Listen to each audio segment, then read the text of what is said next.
Hey, paisans, the time has come. On the air since 2009, the independently produced, non-FCC compliant champ of video game talk podcasting. Here comes Tiger Claw Radio. Here's your host, Critical Failure. Welcome everybody to Tiger Claw Radio. This is your host, Critical Failure. This week, we're going to be shooting from the hip, boys and girls. New games, new tunes, new things to talk about. All that and more. So we're going to kick things off by going right to the top 40, brought to you by my good friend Hemrock. This is the counting down the top 40 tracks of the best of the 8-Bit Collective. And if I remember correctly, we were in the 30s. Yes, song number 30. Now this is one of the problems with the 8-Bit Collective archives, is they're so old that in some cases there's not a lot of information available. This track is merely called E6. I don't have an artist. I don't have anything like that. This is E6.mp3. You're listening to Tiger Claw Radio.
It's a shame I have nobody to credit as the author of that track, because that's good stuff, man. That is that's a track worth preserving. E3, if you want to get yourself an MP3 copy, there is a torrent circulating. You won't have to search hard for the best of the 8-Bit Collective. And when I say torrent, this is a legally provided torrent, because all of the songs that were ever released on the 8-Bit Collective were done so as part of the Creative Commons. And that track is in there, so get yourself a copy, along with the other 8,000 songs that are in that pack. All right, in terms of news, I don't have a ton for you, but one thing that I did notice when I was putting together the last show was that Suikoden, right? Suikoden 1 and 2 are getting a remaster on Steam, at least on Steam. I'm sure other platforms as well, but there is a page on Steam that just says planned release date 2023. Suikoden 1 and 2 remaster Gate Rune and Dunan Unification Wars, which is awesome. Specifically Suikoden 2, always been one of those games that was just needlessly expensive, and I love games like that being made available at reasonable prices. Now I know that the prices went down somewhat when they surfaced on PSN. Suikoden is one of the stories of like digital distribution really doing their job well. PSN came out, back in the PS3 days. Suikoden 1 and 2, both very expensive games, dropped on the PSN for seemingly pennies on the dollar. It was like $6 or something per game. It's been a long time, can't remember exactly. And I remember going to MagFest and hearing resellers complain about the price of PSN games dropping, PS1 games dropping for that reason. But So that's great. Looking forward to it. I've added it to the old wish list. Maybe I'll finally play Suikoden 1 all the way to its completion. But screenshots look like the PS1 game, as I remember it. So if you like old JRPGs, this is a good one to watch. Suikoden 1 had more of a... Let's see. How do I explain this? So being an RPG on the PS1, right? I often describe that time as like the renaissance of JRPGs. But Suikoden came out early in that life cycle, so it still feels a lot like the Super Nintendo era. I mean, there's little bits of 3D, generated graphics thrown in a few places, specifically in the terrain that it uses in battle. But like the sprites are all hand drawn sprites or pixel art sprites. Very, very good game. Can't recommend Suikoden enough. Story's a little a little hammy, but not too bad. Yeah, I excuse me, wouldn't mind giving that game a try again. Last time I tried it was, I think, like 2 years ago. Was it 2 years ago? I remember at one point, not that long ago, I did up to the first checkpoint, or some very small amount of the first game that was available to watch on Patreon or something. And that was really the end of it. I don't know. Yeah, that's good stuff. Check it out. Add it to your wish list if you're a Steam guy. I think that might be it in terms of gaming news, because the only other thing everyone's talking about right now is The Last of Us having its this TV show having its premiere on HBO, and it looking awful, because of course it does. I wouldn't necessarily call that gaming news, though. Let's just take a quick cursory look, see if I'm forgetting anything important before I start devolving into talking about what nonsense I've been up to lately. Yeah, that's about it. Slow news day. We've got Oblivion in Skyrim mod. Skyblivion gets a 2025 release window and a new trailer. Okay, great. Another Skyrim mod. Wizards of the Coast admits missteps in new OGL and is making major changes. They're rolling back their prices all over the place, because their new way of monetizing the open gaming license is crazy. But give us more money. You got to pay more money to sit at home and play pretend without any screens or anything. As if $100+ for the core set of manuals is not enough. But that is the news in terms of what's happening in video games. And then we go to what's going on locally. To start with, I just learned last night that my good friend Systems Overload passed away in mid-November. If you are a long-time listener of TCR, he was on episodes 3, 4, 5, 6, and 7, I think. At the very, very beginning, he came on as like a co-host for a while. He's a good friend of mine. His real name was Yuri. I've known him for many, many years. Wasn't really much of a video game guy. He was more, in those days, he was like exclusively into World of Warcraft. And that was the only really thing he was interested in talking about. Later on, years later, I talked about having him back on the podcast again, and he was like, "Why?" And then in the last couple of years, he was really interested in doing podcasting again. Like we talked about like getting a second condenser mic and setting up and doing the whole bit. But by this point, he had a family and I had a family, and we had just kind of fallen out of touch, and we didn't make it happen. So I learned that in mid-November he passed away in his sleep. So thanks, Yuri. I had a lot of fun. Jeez, I have a hard time getting the words out. Had a lot of fun. I feel really privileged to have known you as a person, and I hope you're doing okay out there. So having said all that, I think let's return to the ever-healing well of chiptunes, and do some rocking out for my old friend. All right, this track is how on earth do you pronounce this? Kururu Bloom, which is a compilation that I picked up off of Bandcamp. And it's a pay what you want comp, so you can get yourself a copy, and it's 11 tracks. Nice, high quality material. You're listening to Tiger Claw Radio. More when we come back in just a minute.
So personally, what have I been up to?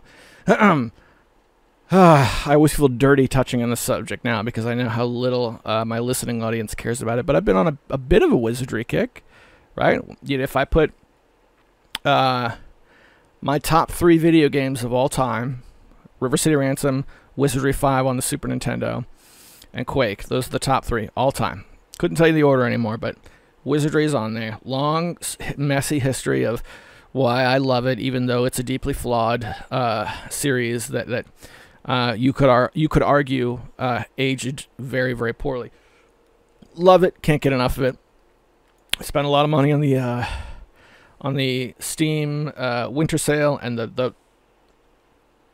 star of the show for me right now is Wizardry: The 5 Ordeals, which in the middle of this recording I stopped and fired up and played for a little while, just for comfort, to be perfectly honest. But over the past weekend, I actually had to go to the hospital, and I'm fine. It's not that kind of story, don't worry. But my lung had a bit of inflammation, which was extraordinarily painful. So I spent the entire weekend, more or less laid out. So, Wizardry to the rescue. I played Wizardry Gaiden on the Game Boy. There's an English translation that you can get that I was playing on the Ambernick RG280V. Very pocketable system. It's funny, I dump on that system a lot for feeling awkward, but it often ends up being my go-to. So I played that quite a bit, and I played 5 Ordeals this morning, and I was just looking over the collection because I've got it's pretty crazy. 6 of those games now on Steam. 6. And I fired up Wizardry 8 for the very first time. It occurred to me that it's been in my library since like 2012 or whatever, and I'd never actually fired it up. So launched that up, played with it a little bit. These are comfort games for me. These are like my corn dogs of video games. Do you know what I mean? So that's been a good time. It's been a good time. I would recommend 5 Ordeals. If you've not been much into Wizardry, that's a pretty hardcore game, but the fact that it has several different complete game scenarios inside it is far and away the one with the most content. So that's been pretty cool.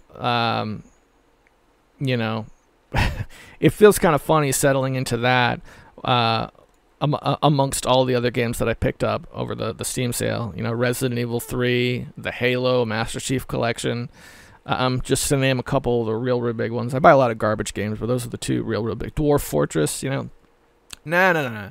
Don't need any of that. Just give me Wizardry 5 Ordeals. Could have saved a lot of money just by buying 5 Ordeals and calling it a day. So, here again, poor life choices on my part. What are you going to do? How's that? The needle isn't quite jumping the way it should be. Can you hear me okay? All right. So we got one from Mecha Menace talking about PC speaker music. And he was requesting PC speaker music. So I put some time in trying to get a hold of the introductory theme to the original Space Quest. Now that's I guess it would be the CGA version.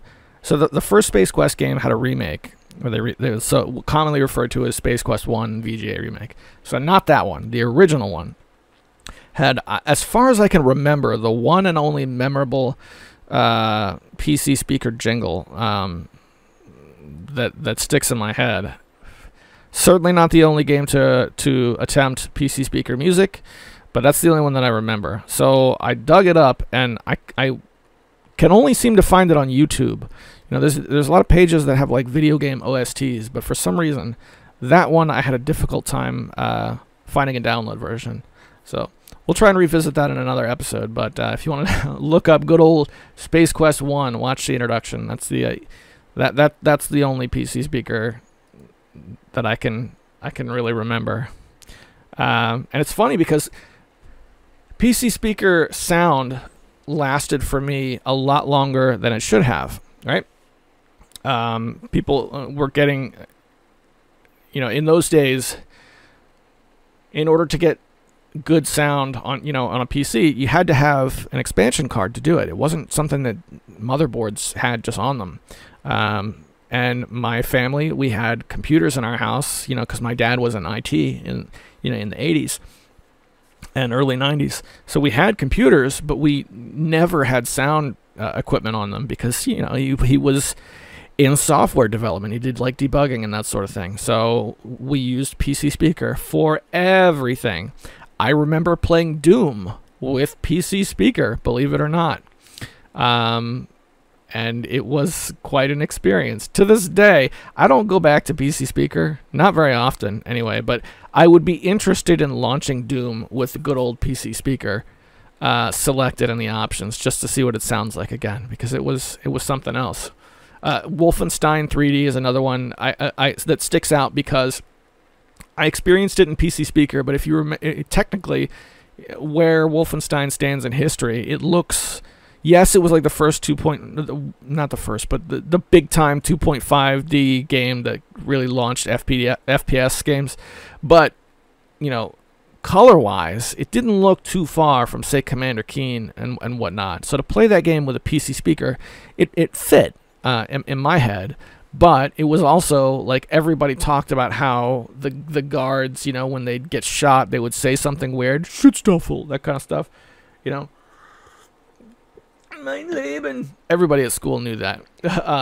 So to finally play that on a sound card, which didn't happen until years later, was a big deal. Have a lot of experience with a PC Speaker.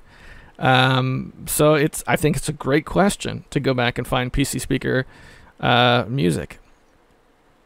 But alas, I dropped the ball again because lazy or hospitalized, or I don't know, or a little of both.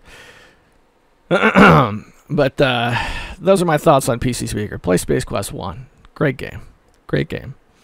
In addition to Space Quest 1, another game that has caught my eye as of the recently that I spent some time in is Shadowgate.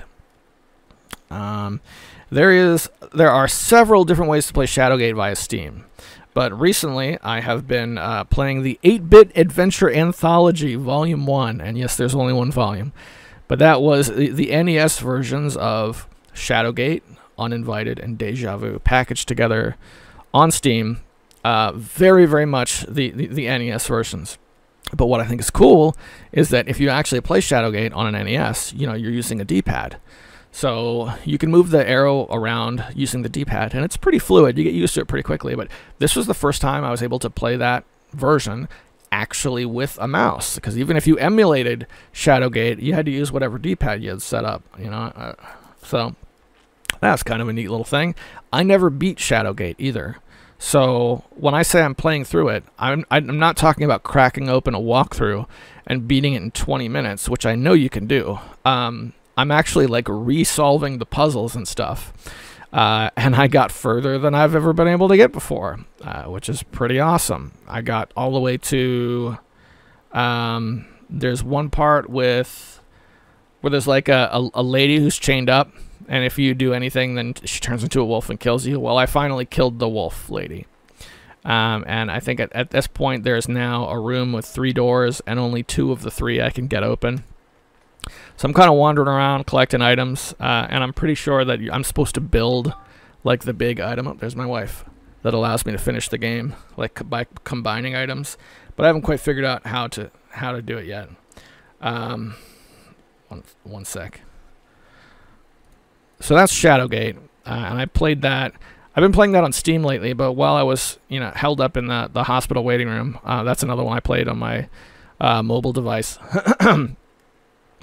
Great game, great game. Be very careful about spoiling Shadowgate, though. And I guess this would apply to any one of those games, but if you know what you're doing, you can beat that entire game in 20 minutes. So this is really like, be careful, because the whole fun of solving puzzles. I mean, I don't play many games where that's a thing anymore, because everybody knows, well, I'll just go get the answer online. So I'm not seeing that a lot in the new games that I get a hold of. I'm not saying they don't make them anymore, but not as prevalent, that's for sure.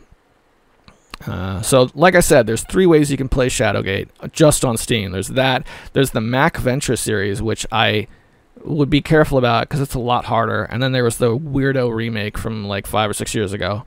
Apparently, the OG versions of Shadowgate were much more difficult because you could only carry so much in your inventory, for one thing. And also, torches burned out a lot faster. The whole torch system is like the ticking clock in Shadowgate. If you run out of torches, you're dead. So once I play all the way through Shadowgate via NES, then I'm going to go back and play the MacVenture games again, because great googly moogly, there's a giant leap in difficulty. There's nothing worse than like finding a new item in an adventure game and not being able to pick it up because your inventory is full. I hate that. So no thanks. I'll try that one again once I know exactly what I'm doing.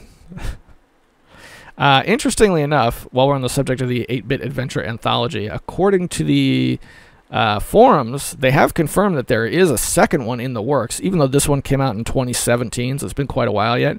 Even as of 2020, they were just trying to clear rights to put out another volume.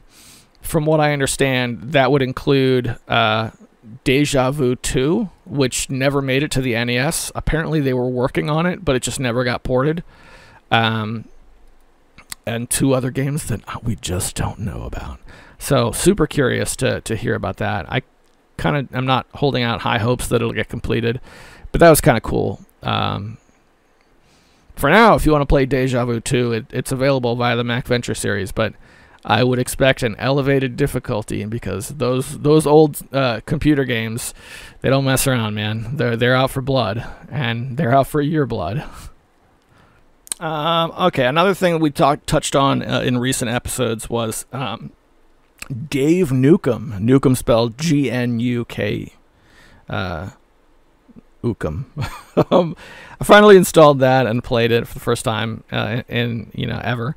I'd never played it before, but I knew about it, for the longest time. I'm pretty sure Dave Nukem is a pack-in with some of the retro handhelds you can get. You know how, like, if you buy an Anbernic device, it comes the stock firmware comes preloaded with a games section, not an emulation section, but a games section. Stuff that's like done from the free software community. Things that usually you'll find like.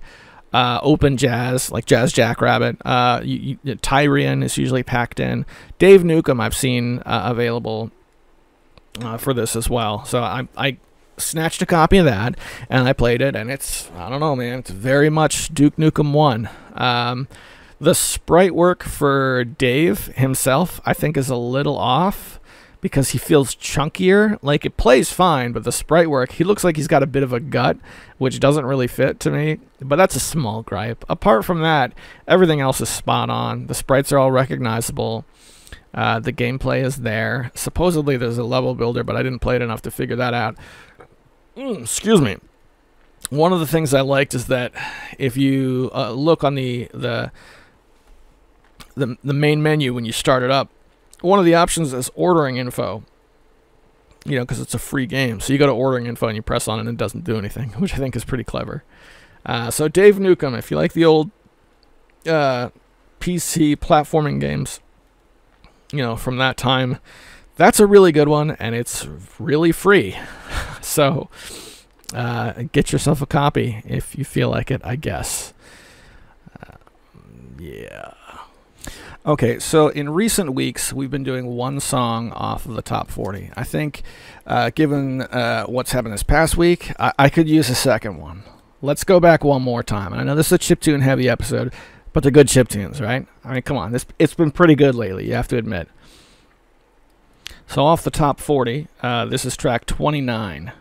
Oh, hang on, my PC's hanging. We're just going to give it a second to try and remember where it's at. Bear with me here. I do hope it's still recording. My goodness, wouldn't it be awful if I lost all my work at this point? Nope, we're good. Yeah, okay, so track 29. It's called Slick Substrings from Coda. Slicksub.mp3. You're listening to Tiger Claw Radio. Failbag when we come back. In just a second. Here, please stop. Please stop hanging. Please stop hanging, system. Uh-oh, did it crash? No, it didn't crash. We're good.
It's time for the fail bag.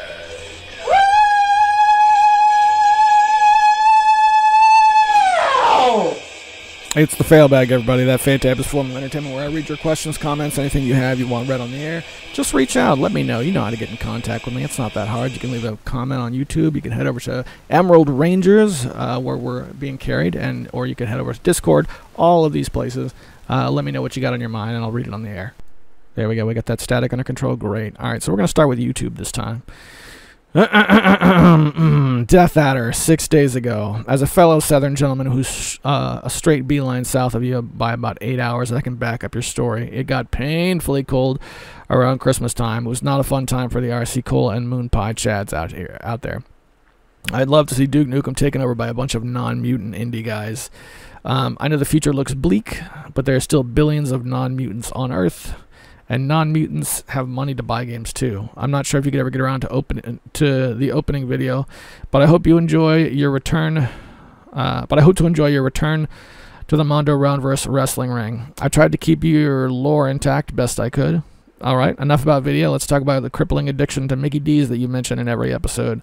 I recently have been on a McNugget kick, trying to figure out all of the different dipping sauces. For decades, I was a sweet and sour guy, but I think honey mustard might be king now. I'll probably return my 2 cheeseburger combo meals shortly, but it's been one heck of a McRide. Favorite McNugget dipping sauce?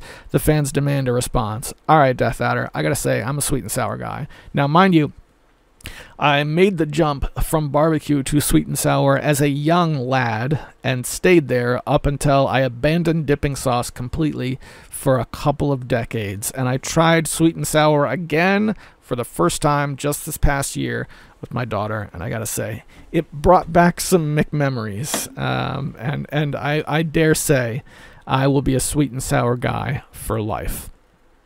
I do so love my Crack Donalds. Yes, indeedy. Oh, by the way, I'm glad you brought up the Mondo Roundverse, because I've had so much stuff on my plate lately. I haven't been able to make it over there. But I do really want to get in touch with those guys, with Jerry and company, and do stuff with them again. I've been tied up specifically with this chain game. I took on an RPG Maker 2000 project where it was like a bunch of people, and I talked about this in previous episodes. And that's tied up my free time, and then I ran out of free time, and now it's in my court, and I'm behind, and it's a struggle. But I really want to get in touch with those guys again, so thank you for reminding me. Good to hear from you, brother. I hope you're having a good one. Desm101 writes, I would love to get some new side-scroller Duke Nukem games, just like the old DOS games, ones with updated graphics and stuff. Yes, right there with you, brother. Mecha Menace replies, I remember the first Matt Hazard game is a 3D shooter and the second one's a side-scroller. Never played the series, but I thought the premise is similar to Duke Nukem, just from peripheral coverage. I think there's also a Duke Nukem spin-off featuring a pink-haired girl called Boom Boom or something like that. I never played that either. Interesting. Yeah, I would say try Dave Nukem. Dave Nukem's existence gives me hope. You know, even if it's not necessarily Duke Nukem, more games that are along that vein. Another one that I would heartily recommend is the Serious Sam franchise. Has always been a bit close to my heart due to the resemblance of Duke Nukem. You know, Serious Sam had a side-scrolling game that came out, you know, long after its 3D counterparts. Also good times. Check those out. And they're still around. None of that stuff has dropped from the market either, except for, like, I think the original Serious Sam and Serious Sam Second Encounter have dropped in favor of HD versions, but all that stuff's still available. None of those games are impossible to get hold of. Mecha Menace writes, 7 minutes and 4 seconds in. I heard Sarah referred to as punchable. As a punchable face before. I think it's because he looks wimpy and plays wimpy all the time as an actor. I was introduced to him via the TV show Arrested Development and enjoyed his contribution there. Same here. So I think I'm not offended by him, even though he plays the same old role everywhere. Hey, a guy needs to make a buck. I wonder how much he tries for other roles. Sometimes Hollywood just pegs you and you can't break out of that role. I recently read that he had a kid with some girl, married. I will say that he looks weird.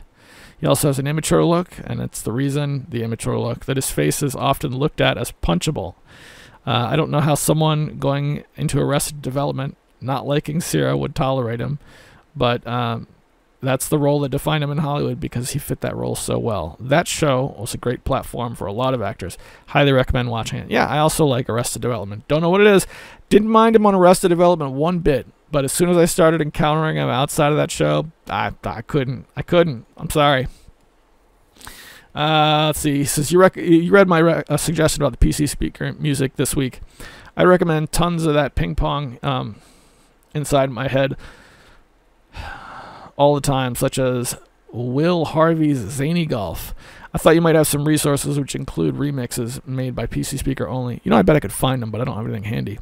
I had this thought because I'm often nostalgic for PC Speaker tunes since it was the only sound method supported by our 286. At the time, I thought it was a bummer, but they do bounce around in there to this day.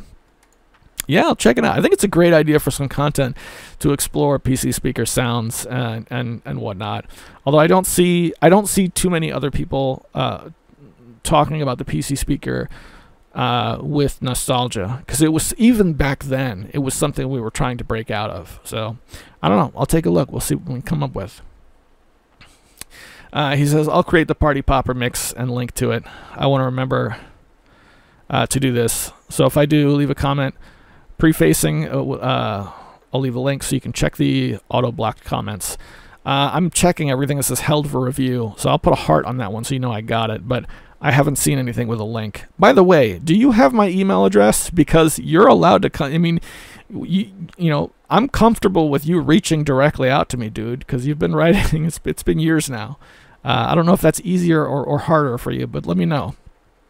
Then we had 2 comments outside of the TCR series. I did a video on a DOS game called David Kong that came out in the 80s, and somebody said, I have that game on a floppy called Arcade Games in my collection. Edit, I got the floppies, assorted games, and arcade games mixed up. Okay, that's cool. Thumbs up, man. And on my sup video, somebody says, you're the kind of dad I want. That actually warmed my heart. Really appreciated that one. So I'm going to check held for review to make sure that there's nothing from Mecha Menace sitting there with any links on it. And that is it for the YouTube channel. Usually that's where the bulk of stuff comes. But let's pop into Discord and see what we got there. Oh yeah, while we're on the subject of Discord, I was talking to Sean the other day, and we got into AI generated art, you know, just for the laugh of it. And he's been playing this game. Let's see what exactly it's called. It's like a text-based, you know, CRPG type thing, but everything is generated with AI on the fly, and all the characters involved in it have AI art that's also generated. And he put a ton of time into that in a very short period of time. And I'm jumping over to your profile now, dude, so I can get what it's called, because I know it's in your recently played games. AI Roguelite, which he put 62 hours into in 2 weeks tops. Yeah, so going back and forth on that, and then I've been using this AI art generator just for fun as well. I made a new channel on the Discord called AI Abominations, where you can share that kind of stuff. And he dumped a lot of stuff from his AI roguelike game, and it's been a good time. We've had some fun with that. So check that out for funsies. And now, if I flip over to the fail bag. We had that exchange about the MagFest sign, but I think that was it.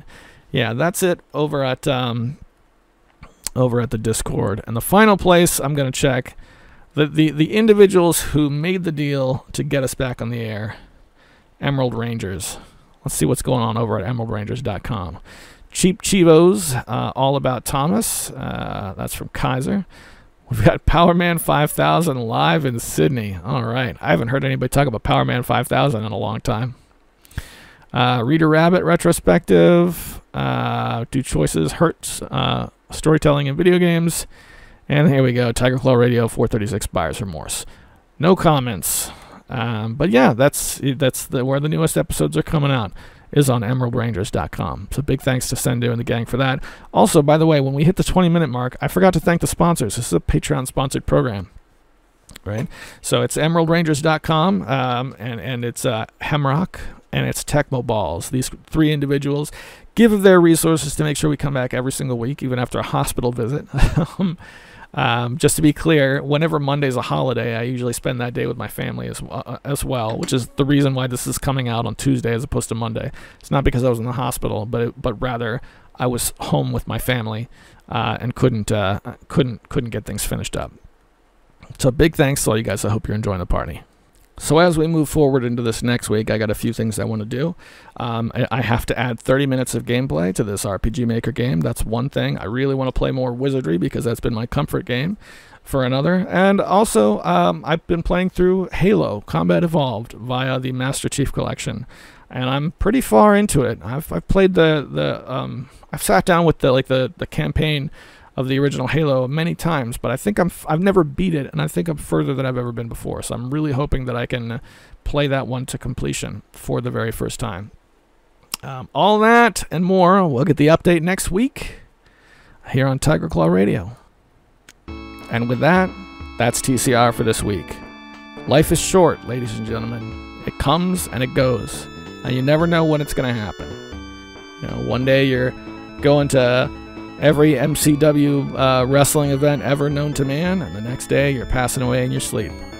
Big thanks to anybody who's spent even a minute hanging out here on TCR, listening to tunes and talking about video games and doing what we do. And I dearly wish I had more of a send-off for our old pal Systems Overload. But I will say, go back and listen to episode 4 if you've never seen it. That was the first. It was the first in-studio episode that Systems Overload did with us, and I think it was a really good one. Big thanks to those keeping the lights on, everybody getting up and doing what they got to do every day. Don't give up. I'm rooting for you. I really am. Take care of yourselves. I'll see you next week.